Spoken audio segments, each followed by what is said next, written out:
జ్ఞాపకాలు టాటూస్ రూపంలో ఇబ్బంది పెడుతున్నాయా? రండి, నియో స్కిన్ తో చెక్ పెట్టేద్దాం. ఇంటెలిజెన్స్ రిపోర్ట్ ఉంది కాబట్టే అలర్ట్ అయ్యారు ఇవాళ. అందుకనే మళ్ళీ అల్లు అర్జున్ని పిలిచారు, ఇంట్రాగ్రేట్ చేస్తున్నారు. నేను కూడా పోలీస్ స్టేషన్కి వెళ్ళొచ్చాను. ఇప్పుడు వీళ్ళు ఇమ్మీడియట్గా అతన్ని బెయిల్ క్యాన్సిలేషన్ చేస్తారు. ఎందుకంటే he has misused the bail conditions of that interim bail. So state government will first ఇది హైకోర్టులో అప్పీల్ చేస్తుంది, ఇంట్రీమ్ బెయిల్ క్యాన్సిల్ అయింది.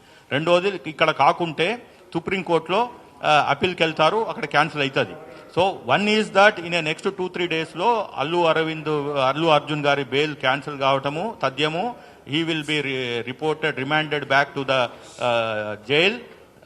It's a matter of time. I'm very clear, Sandhya థియేటర్లో జరిగిన FIR is based on that incident, తొక్కిసలాట incident. And ఆ అక్యూజ్ని someone చేశారు ఇవాళ, అంతే. అక్కడి మటుకే ఆ పోలీస్ స్టేషన్ పరిధి ఉంది. కానీ ఇంకొక ఎఫ్ఐఆర్ అవుతుంది, దానికి సబ్జెక్టు ఎవిడెన్సెస్, ఫ్యాక్ట్స్, కొలాబరేటివ్ ఇవన్నీ తీసుకుంటుంది ప్రభుత్వం. ఎందుకంటే ఇది హై ప్రొఫైల్ ఇది కాబట్టి it is going to happen in a couple of days. రెండోది ఒకటి చెప్తాను.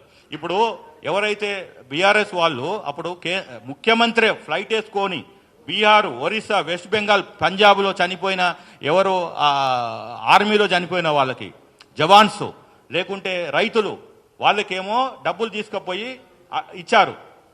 ఇక్కడనేమో వాళ్ళు ఇక్కడ సరే అధికారం లేరు కాబట్టి సింపుల్ నేనే వర్కింగ్ ప్రెసిడెంట్ కేటీఆర్ని అయితే ఒక నెల జీతం మా 38 మంది లేకపోతే -10 ఎవరు అటు ఇటు అయితే ఇచ్చేస్తాం నెల జీతం అని చెప్పాలి. లేదు అంటే ఆ రోజు చెప్పారు రిచెస్ట్ పార్టీ బీఆర్ఎస్, ఒక ఫ్లైట్ కూడా కొంటామన్నారు. 800 కోట్లు ఉన్నాయని ఆయనే చెప్పాడు. ఇవాళ ఉన్నది అంతా ఇన్కమ్ ట్యాక్స్ దగ్గర. ఒక 25 లక్షలు ఇవ్వలేరా అండి? సుమన్ టీవీలో మీ పర్సనల్ అండ్ బిజినెస్ ప్రమోషన్స్ కోసం కింది నెంబర్కి కాంటాక్ట్ చేయండి.